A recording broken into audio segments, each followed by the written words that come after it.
সরাসরি শহীদ মিনার থেকে রয়েছেন আমাদের প্রতিনিধি রুমকি। আমি চলে যাব রুমকির কাছে। রুমকি, নিঃসন্দেহে রাজ্য সরকারের দুর্নীতি আদালতে বারবার প্রকাশ্যে আসছে, আদালতে বারবার ঠক্কর খাচ্ছে রাজ্য সরকার। এসএসসি কমিশনের ব্যর্থতা নিয়েও আদালত তোপ দেখেছে। আজ রাজ্য সরকার এবং এসএসসি কমিশনের জন্য যোগ্যরা রাস্তায়, তারা এবার কি করবেন?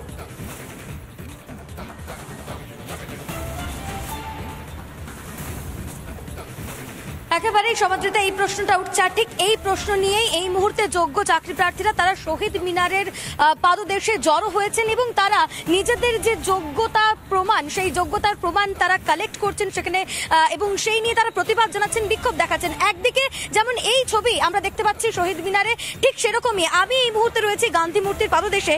এই বিষয়ে একটা দর্শকদের হিন্ট দিয়ে রাখি যে গান্ধী মূর্তির পাদদেশে লাগাতার প্রায় 1100 দিন ধরে বিক্ষোভ করছেন, প্রতিবাদ জানাচ্ছেন, অবস্থান বিক্ষোভ করছেন চাকরি প্রার্থীরা। তারা বলছেন যে যোগ্যদের চাকরি দেওয়া হোক এবং ঘুষের বিনিময়ে চাকরি দেওয়া হয়েছে, যেটা স্পষ্ট আদালতের রায়। কিন্তু তার জন্য প্রায় 26,000 চাকরি বাতিল করেছে আদালত। তার মধ্যে কিছু যোগ্য প্রার্থীরাও রয়েছেন, যোগ্য চাকরি যারা করছিলেন তারাও রয়েছেন এবং তারা এই মুহূর্তে প্রতিবাদ জানাচ্ছেন। কিন্তু এখন প্রশ্নটা হচ্ছে যে এই পরিস্থিতি তৈরি হলো, তার দায়টা কার?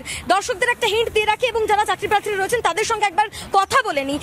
এই যে চাকরি প্রার্থীরা, আপনারা দীর্ঘদিন ধরে রাস্তায় বসে রয়েছেন, আর অন্যদিকে যারা চাকরি পেয়েছিলেন যোগ্য হিসেবে তাদেরও এই মুহূর্তে চাকরি বাতিল হয়ে গেল। সেক্ষেত্রে দায়টা কার, কি বলবেন? পুরোপুরি দায় সরকারের। সরকার যদি চাইতো তাহলে এই পরিস্থিতি, এই জায়গাটা তৈরি হতো না। প্রায় 3 মাসের ওপর ধরে কোর্টে ডিভিশন বেঞ্চের শুনানি চলেছে। সেই মুহূর্তে যদি সরকার পক্ষ থেকে এবং কমিশনের থেকে যদি উকিল ঠিকমতো এই মামলার শুনানিতে উপস্থিত থাকতো, যে বিষয়গুলো বিচার ব্যবস্থা থেকে চাওয়া হয়েছিল সেইগুলো যদি